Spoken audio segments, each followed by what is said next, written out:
ya Pak Prabowo mau bertemu dengan si A, si B, si C, itu di luar urusan pribadi antara si A dan si C. Misalnya Pak Prabowo ketemu sama si A, kan nggak ada urusannya dengan problem pribadi misalnya atau problem politik antara si A dengan si C. Begitu juga sebaliknya gitu. Jadi menurut saya, dan sekarang kan Pak Prabowo presiden, ya kan? Jadi kalau sudah bicara atas demi bangsa dan bernegara, ya presiden itu kan bisa ketemu dengan siapa aja, tanpa harus misalnya khawatir kalau dia bertemu dengan seseorang akan ada orang lain yang merasa terganggu. Gak perlu ada perasaan kayak gitu. Dan menurut saya juga dari sisinya Pak Jokowi dan Ibu Mega juga punya pemahaman yang sama. Tiga-tiganya pernah jadi presiden. Oke pemirsa, ada yang menarik dari perbincangan Hasan Nasbi. Mari kita lihat dan simak sama-sama bagaimana videonya. Kalau rencana pertemuan kan pasti ada terus, gitu. Jadi waktunya kita nggak tahu kapan kan. Kan nggak mungkin nggak ketemu orang-orang politik. Mantap. Itu Bang. Ya di Indonesia tuh orang politik itu suatu saat pasti akan ketemu. Bahkan Pak Jokowi dan Bu Mega sekalipun, menurut Abang. Di kenapa enggak? Masih boleh. Kenapa enggak? Kenapa enggak? Maksudnya kalau nanti sudah demi bangsa dan negara, mungkin kalau untuk kepentingan politik masing-masing kita kan nggak tahu. Tapi kalau untuk bangsa dan negara, kenapa kita sanksi hal itu akan terjadi gitu? Gitu. Baiknya Bu Mega ke Pak Prabowo dan mungkin tadi kata Abang ya soon or later mungkin akan bertemu mereka karena memang orang politik, itu mengganggu relasi Pak Prabowo dengan Pak Jokowi nggak Bang? Atau punya pengaruh nggak terhadap relasi Pak Prabowo Menurut saya dan Pak kan Jokowi? ini sudah otonomi masing-masing lah. Kita kalau misalnya Amerika dengan Cina nggak bisa ketemu, tapi kan kita bisa ketemu sama Cina. Kalau kita ketemu sama Amerika itu juga hak kita. Yang Cina ya biarkan dia punya masalah dengan Amerika kan gitu. Kita bisa ketemu dengan Cina, kita bisa ketemu dengan Amerika. Amerika punya masalah dengan Cina, biar itu jadi masalah mereka kan gitu. Jadi menurut saya juga Pak Prabowo dalam batasan tertentu juga kayak gitu. Ya Pak Prabowo mau bertemu dengan si A, si B, si C, itu di luar urusan pribadi antara si A dan si C. Misalnya Pak Prabowo ketemu sama si A, kan nggak ada urusannya dengan problem pribadi misalnya atau problem politik antara si A dengan si C. Begitu juga sebaliknya gitu. Jadi menurut saya, dan sekarang kan Pak Prabowo presiden, ya kan? Jadi kalau sudah bicara atas demi bangsa dan bernegara, ya presiden itu kan bisa ketemu dengan siapa aja, tanpa harus misalnya khawatir kalau dia bertemu dengan seseorang akan ada orang lain yang merasa terganggu. Gak perlu ada perasaan kayak gitu. Dan menurut saya juga dari sisinya Pak Jokowi dan Ibu Mega juga punya pemahaman yang sama. Tiga-tiganya pernah jadi presiden. Itu jadi nggak akan ada soal itu menurut saya itu yang kayak gitu-gitu. Jadi orang kan sering bikin konspirasi aja. Kalau ini ketemu maka ini akan marah. Itu kan urusan pribadi orang. Urusan mereka masing-masing. Tiga-tiganya pernah jadi presiden. Dan pasti sudah sampai di level bahwa bisa memahami kalau orang lain bertemu dengan ketua partai lain, presiden ketemu dengan tokoh politik lain, itu mereka pasti bisa memahami keadaan, keharusan, dan kenapa ini pertemuan itu bisa terjadi gitu. Jadi nggak usah dibikin kecurigaan macam-macam. Berlebihan lah, yang kayak gitu tuh berlebihan lah. Gitu. Bagus juga analogi Amerika Cina. Aku baru mikir tuh, bener juga. Amerika sama Cina berantem. Kita masuk BRICS sama jadi OECD Bang. Ya nggak apa-apa kan. Kita juga anggota APEC, kita anggota G20 gitu. Tapi kita juga anggota D8 gitu. Jadi maksudnya kita bisa ikut kemana aja yang kita inginkan, dan ya sama juga dalam politik kira-kira kayak gitu juga lah gitu. Bukannya dalam politik itu menunjukkan kesetiakawanan itu juga sama penting ya Bang? Ally kan? Kita kalau kata Ari bagus banget dia bilang, kalau kita nggak punya musuh, kita banyak gimana sih bahasa lo? Kalau kita nggak punya musuh, sama aja kayak kita nggak punya teman. Iya. Kalau lu baik sama semua orang ya artinya lu juga belum tentu Nggak ada maknanya nggak ada kebaikan maknanya, lu. gitu bang. Ya ini kan bukan berarti kalau misalnya saya nggak setuju dengan terminologi permusuhan.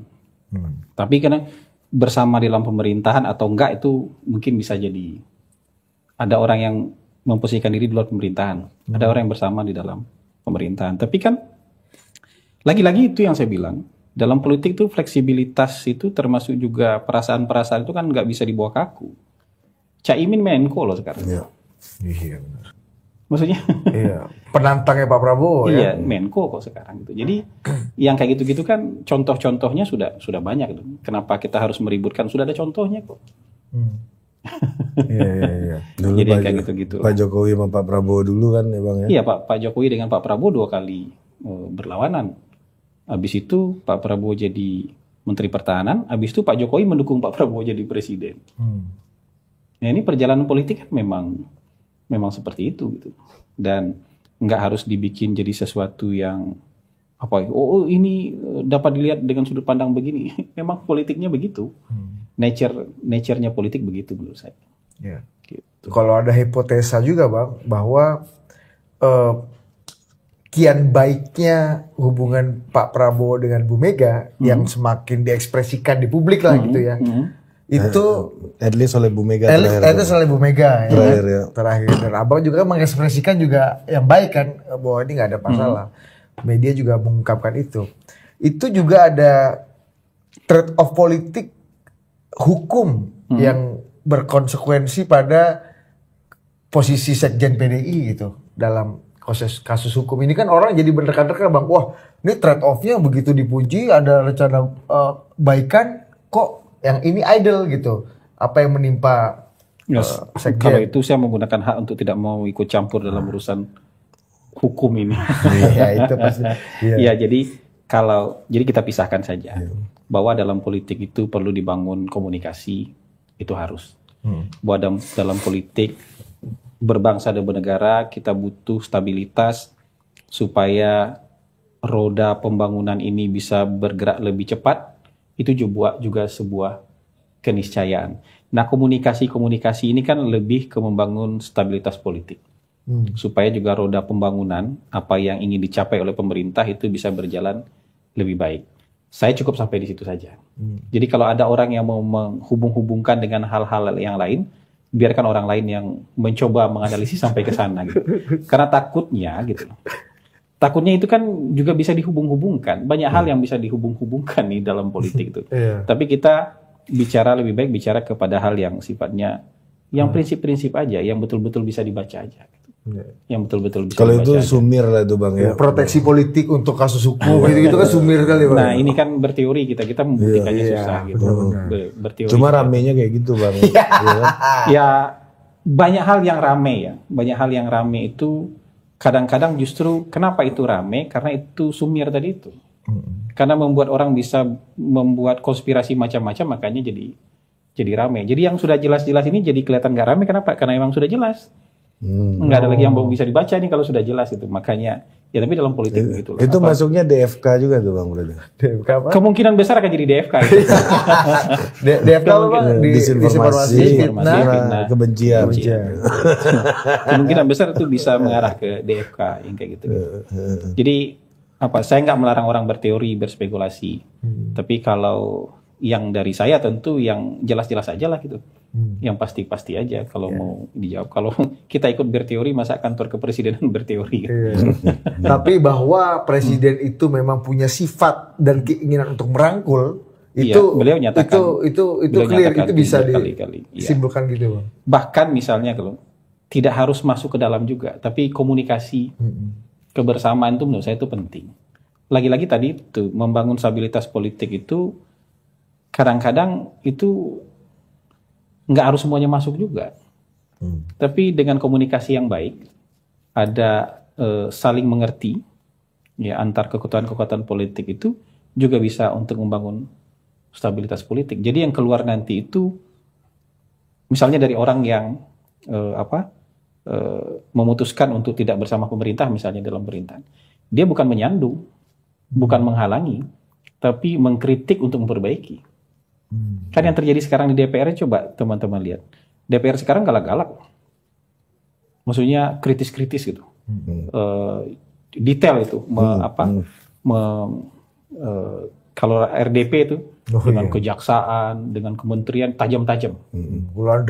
Itu kan bagian dari kritik, bukan bagian dari menyandung. Bukan bagian dari memblokade gitu, memblokir atau menghentikan program dari pemerintah, tapi bagian dari kritik yang membangun. Kritik itu jangan disangka kritik itu yang halus-halus aja, yang tajam-tajam itu juga kritik gitu. Ini kan sangat bisa dibedakan dengan fitnah dan kebencian, itu sangat bisa dibedakan. Sangat bisa dibedakan juga dengan upaya untuk menyandung atau menggagalkan sesuatu, itu kan juga bisa dibedakan dengan baik gitu. Jadi ya komunikasi itu. Jadi nggak harus semuanya sama-sama juga, tapi kalau terbangun komunikasi itu ada saling kesepahaman. Bahwa kalau ini kita harus jalan sama-sama. Oh kalau ini kalau kurang baik silakan dikritik. Ini kayak gitu menurut saya. Bahkan yang mengkritik juga partai yang bergabung dari pemerintah juga, anggota DPR-nya juga tajam-tajam kok. Di terhadap kementerian dan lembaga kok gitu. Jadi kita lihat, jadi kekhawatiran orang bahwa nanti tidak akan kritis lagi DPR-nya terbukti enggak. Buka aja RDP akhir-akhir ini. Dari 3 bulan terakhir lihat aja RDP-nya. Tajam-tajam semua gitu. Dan itu bahkan ketajaman-ketajaman itu kita dapatkan dari partai yang nyata-nyata bersama pemerintah kan gitu. Jadi kekhawatiran itu nggak inilah, tidak beralasan lah. Jadi pertemuan antara Prabowo dengan Megawati itu kita hanya sisa menunggu hari saja. Apalagi kan Pak Hasan Nazmi mengatakan bahwa Bapak Prabowo ini presiden, dia berhak ingin bertemu dengan siapa saja, salah satunya dengan Pak Jokowi. Oke, jangan lupa like, comment, and subscribe.